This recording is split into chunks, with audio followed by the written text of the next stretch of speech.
Esto ocurrió hace mucho tiempo, y pensar en ello todavía me pone los pelos de punta.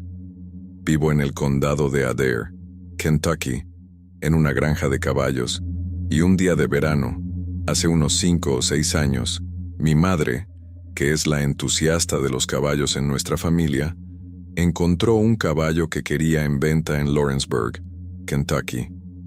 Llamaremos James al vendedor de este caballo. Para aquellos de ustedes que no lo saben, Lawrenceburg es uno de varios lugares en Kentucky que han afirmado haber visto la versión de Kentucky de Pie Grande, y lo llaman la bestia Hillbilly, que ha sido visto en todo Kentucky. Mi hermano pequeño y yo, que somos unos pringados para esas cosas, como la mayoría de los niños, fuimos con ella, con la esperanza de verlo. La casa de James estaba lejos de la ciudad, en una carretera de tierra de una sola dirección, a kilómetros de cualquier sitio. Solo había unas pocas casas salpicadas aquí y allá a los lados de la carretera, pero esta en serio que nunca la olvidaré. Estábamos a unos 5 minutos de la casa de la persona a la que íbamos a recoger el caballo, e íbamos bastante despacio, porque llevábamos un remolque enganchado a la parte trasera de nuestro camión. Estaba mirando por la ventanilla, esperando ver a la bestia Hillbilly en algún lugar del bosque, al lado de la carretera, cuando vi esta casa. Esta casa tenía más de 20 maniquíes en todo su patio, de todas las formas y tamaños. La mayoría estaban tumbados o apoyados en lo que parecía un cobertizo, pero había 2 que me asustaron de verdad. Una era una hembra adulta, atada a un árbol junto a la carretera, tan cerca que probablemente podría tocarla si bajara la ventanilla y sacara la mano. El segundo era del tamaño de un bebé. Este estaba clavado a un árbol, a solo un par de metros de distancia. Ambos parecían realmente viejos y desgastados, mohosos, podridos, etc.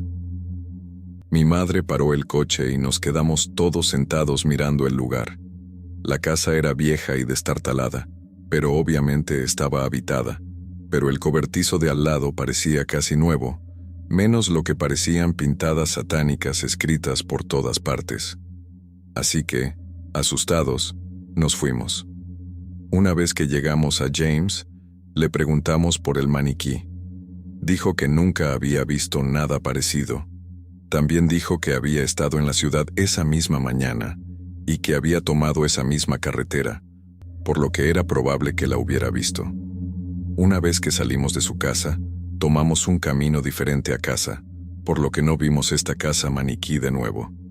Una parte de mí dice que esto podría haber sido una broma extraña, pero la otra parte de mí se pregunta, ¿y si no eran maniquíes?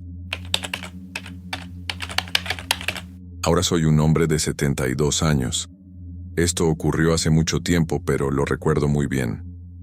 El trasfondo fue una serie de acontecimientos que me situaron en una cabaña de montaña a las afueras de Frederick, Maryland, hacia 1969 o 1970. Mi vida por aquel entonces era un caos. Había dejado la universidad, y mi padre había muerto muy mal, y yo estaba alienado. Necesitaba poner mi mente en orden. La oportunidad de mudarme a una cabaña aislada para vivir en contemplación y soledad fue bienvenida. Tenía algo de dinero de la herencia para pagarlo. Que yo recuerde, estuve allí entre 8 y 9 meses. No había televisión, pero sí libros y radio. Tenía el carné de la biblioteca y no recuerdo si tenía teléfono. La historia comienza cuando, al mes de mi estancia, una beagle hembra apareció en mi puerta. Era una perra perdida, y la acogí. Nunca pude adiestrarla para que hiciera nada, pero la alimenté y era dulce, aunque no la perra más inteligente. A los pocos meses, empecé a sentir una presencia alrededor de la cabaña aislada. Es difícil de describir, pero sentía que alguien me observaba. En muchas ocasiones, incluso, pensé que alguien podría estar mirando por la ventana de mi camarote, observándonos. La siguiente fase fue la sombra o el seguimiento. Conocía a la gente que vivía a 1 kilómetro de distancia, rodeada de bosques, y a veces los visitaba por la noche. Algo me estaba esperando. Me seguía de cerca por el bosque a mi lado, en la oscuridad. Se oía con facilidad. Ponía pasos en el bosque y aceleraba el paso a medida que lo hacía. Por la noche estaba ahí fuera, alrededor de la cabaña. Lo curioso es que nunca tuve miedo. Nunca me sentí amenazado. En absoluto. Al menos al principio. No había sensación de malevolencia. Pasé un buen rato deambulando por las vastas zonas boscosas que me rodeaban. El bosque municipal de Frederick se extendía kilómetro tras kilómetro. Todo el oeste de Maryland era mucho más rural de lo que es ahora. Aún no se había desarrollado nada. En nuestras caminatas, el perro y yo nos topamos con pruebas de campamentos recientes en el bosque, restos de hogueras y viejos edificios abandonados que tenían rincones que daban cobijo y parecían dormidos. Basura, comida y bebida, papel, tal vez cazadores, pero gran parte de ello no tenía la sensación de organización que se obtiene de los cazadores experimentados. El último mes de mi estancia allí fue cuando las cosas se intensificaron. Quizás sintió que me preparaba para irme. Por las mañanas, encontraba pequeños animales muertos al pie de los escalones del porche delantero. La cabaña tenía un pequeño porche delantero, con una puerta de luz y 4 escalones de madera hasta el suelo. Un foco iluminaba el largo patio delantero, con bosques a ambos lados. Muchas mañanas empezaron a aparecer animales muertos al pie de los escalones. Recuerdo pequeños pájaros, luego una ardilla, después un conejo, e incluso una comadreja un día. Como si fueran ofrendas, tenía que cogerlos antes de que el perro se los comiera. Esto ocurrió casi a diario durante varias semanas. Pero una noche, muy tarde, me despertaron unos ruidos. Estaba en la cama y oí algo en el porche. Me levanté de un salto y encendí las luces, y vi a aquella perra sabuesa, que nunca aprendió a sentarse ni a quedarse quieta, de pie en la puerta principal, en una perfecta posición de punta. Temblaba de miedo, nunca ladraba. Oí el portazo y pasos por los escalones. Me acerqué al foco, pero no vi nada. Salí. Había estado en mi porche, en la puerta principal, quizá intentando entrar. Después de eso, me quedé en casa por la noche cada vez más. Las ofrendas de animales eran cada vez mayores. Pájaros más grandes, una zarigüeya, una marmota. No tenía gracia. Los 2 últimos regalos eran patas de caballo o de vaca, grandes y ensangrentadas.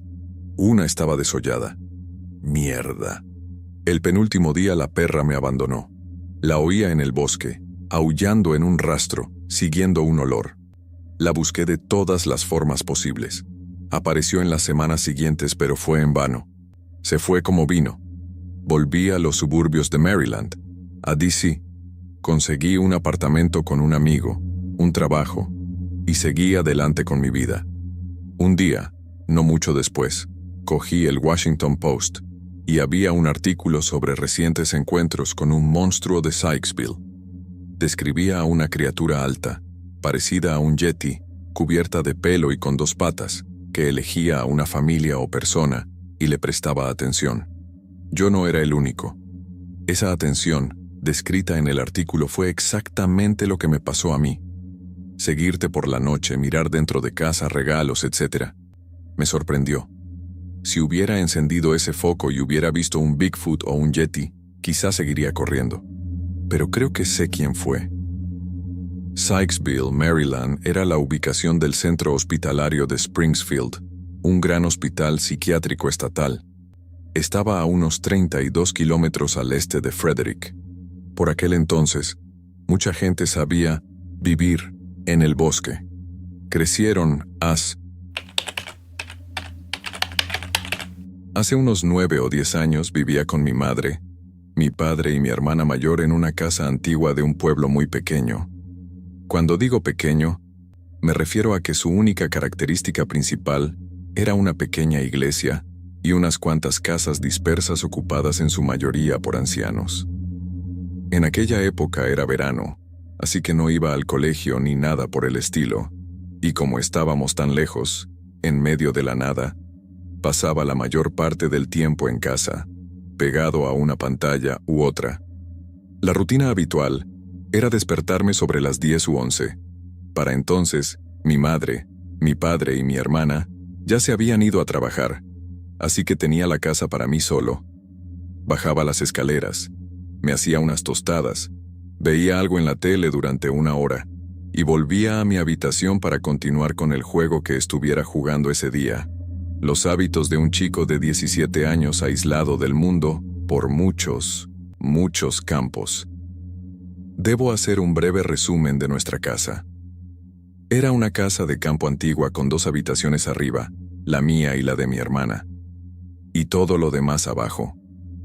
Al subir las escaleras, llegabas a un rellano muy pequeño y podías ir a la izquierda, a mi habitación, o inmediatamente a la derecha, a la habitación de mi hermana. Básicamente, la disposición era que yo podía sentarme en mi habitación con la puerta abierta, y la habitación de mi hermana está justo enfrente. También debo mencionar que los techos de nuestras 2 habitaciones estaban inclinados. Estábamos básicamente en un gran ático donde el techo se inclinaba hacia abajo. Debido a que la inclinación se unía a la pared, teníamos un semisótano que se extendía a lo largo de la casa, a ambos lados de las habitaciones, ambos con una pequeña puerta para acceder a ellos. Se utilizaban sobre todo para guardar cosas normales del desván, como adornos de Navidad o viejos juguetes olvidados. Las puertas de estos eran pequeñas cosas delgadas, alrededor de 4 pies de alto, con una pequeña manija en el exterior. Esto es muy importante porque, al girar estos pequeños pomos, se abrían las puertas, pero solo desde fuera. Si la puerta se cerraba con uno dentro, no había forma de volver a salir. Yo misma lo descubrí en más de una ocasión. La puerta de mi lado corría a lo largo de mi habitación y a lo largo de una pared de la habitación de mi hermana, y la suya corría por el otro lado, a lo largo de mi habitación. El espacio no era muy grande. Tenías que estar agachado o de pie en él, y la mayor parte del tiempo que estabas allí, te arrastrabas sobre manos y rodillas. De todos modos, una mañana me desperté con un ruido familiar. Algún tipo de pequeña criatura crujiendo alrededor en el espacio de arrastre en el lado de mi hermana. Podía oírlo porque mi cama estaba pegada a una pared que la bordeaba. No era un ruido inusual. Viviendo en el campo, teníamos ratones casi constantemente, y eran prácticamente los dueños de los espacios de almacenamiento por muchas trampas que se pusieran. No le di importancia. Me levanté y me fui a mi ritual matutino de tostadas y televisión. Lo primero que noté fue que, mientras veía la tele, oía movimiento en el piso de arriba. La habitación de mi madre estaba justo encima del salón, así que supuse que ese día no había ido a trabajar por alguna razón, y seguí comiendo. 1 o 2 horas más tarde, volví a subir y arranqué el ordenador. Mientras esperaba, me giré hacia mi puerta abierta y me enfrenté a la cerrada de mi hermana. Y me di cuenta de que era tarde y ella aún no había salido de su habitación. Algo extraño, ya que normalmente se aparcaba en el sofá del salón en sus días libres y no se movía hasta que volvían sus padres. No somos la familia más activa. Empecé a pensar que tal vez ella estaba en el trabajo. Y me imagino que el ruido de arriba. Pero mientras pensaba esto, me di cuenta de una grieta de luz en la parte inferior de su puerta como una sombra pasó por ella. Vale, definitivamente hay alguien ahí dentro, así que debe ser ella. Una vez más lo aparté de mi mente y volví a mi PC. Pasó más tiempo y volví a pensar, ¿por qué estaría en casa y no saldría? Solo tiene un pequeño televisor en su habitación y ningún libro, así que, ¿qué ha estado haciendo allí todo el día? Volví a echar un vistazo y vi de nuevo una sombra bajo la puerta. Seguía moviéndose por allí, Así que, ¿qué pasaba? Finalmente decidí llamar a su puerta. Llamé varias veces y dije su nombre. No contestó. Raro, pero a lo mejor tenía los auriculares puestos o algo así. Volví a llamar un poco más fuerte y dije su nombre otra vez, pero más alto. Volví a quedarme sin respuesta. Muy bien, pensé. A la mierda, voy a entrar. Así que abrí la puerta y eché un vistazo. La habitación estaba vacía. No había nadie. Ligeramente confundido, pero sintiéndome mejor de que era solo mi imaginación, entré correctamente y miré a mi alrededor y vi algo que me hizo entrar en pánico. Cerca de la parte inferior de su pequeña puerta que conduce al espacio de arrastre, había un pequeño agujero que los ratones habían hecho para entrar y salir de la parte inferior. Muy pequeño, pero lo bastante grande como para que cupiera media mano por él. Ahí saliendo por ese agujero había 4 dedos, sujetando la puerta cerrada desde dentro. Al principio pensé, no pueden ser dedos, no seas estúpido, hasta que los vi arrastrarse lentamente de vuelta por el agujero, hacia el espacio de arrastre. Perdí la cabeza. En voz muy baja debo añadir. Salí de la habitación cerrando la puerta tras de mí y corrí a mi cuarto. Como era un adolescente estúpido, cogí el arma más imponente que pude encontrar, la pistola Winchester falsa que me habían regalado en Disneyland unos años antes. Pensé que si quienquiera que estuviera escondido en aquel dormitorio no creía que era un arma de fuego real, al menos podría golpearle con ella. Salí corriendo escaleras abajo hacia donde estaban mis perros, en el otro extremo de la casa, y llamé a mi madre, que trabajaba a unos 5 minutos en coche de nuestra casa. Me dijo que no me moviera, y que ella y su jefe estaban de camino. Y esta vez, hice una pequeña mejora, de falso rifle de plástico, a uno de los palos de golf de mi padre. Me sentí mucho mejor con él. Por fin aparecen mi madre y su jefe, John, y les cuento todo lo ocurrido hasta entonces. Dicen que de acuerdo, y todos subimos a investigar. Yo, no muy heroicamente, detrás de ellos, con mi palo de golf. Llegamos a la habitación de mi hermana y señalo la puerta. Nunca sabré si mi madre es tan dura como un clavo o tan estúpida, pero mientras John y yo miramos, se acerca a la puerta, la abre de un tirón y mete la cabeza. Pasa un momento, mientras mira a izquierda y derecha, y John y yo nos preparamos para arrancarla de las garras de este psicópata, asesino vagabundo, escondido ahí dentro, antes de que ella grite, «Chris, ¿qué coño haces ahí dentro? Sal de ahí». Un poco de historia. Chris era el novio de mi hermana. Sin que yo lo supiera, la noche anterior mi padre le había pedido a Chris que se fuera, ya que en ese momento llevaba unos 5 días con nosotros. Él dijo que sí, que no había problema, y por lo que sabían mamá y papá, se había ido a casa.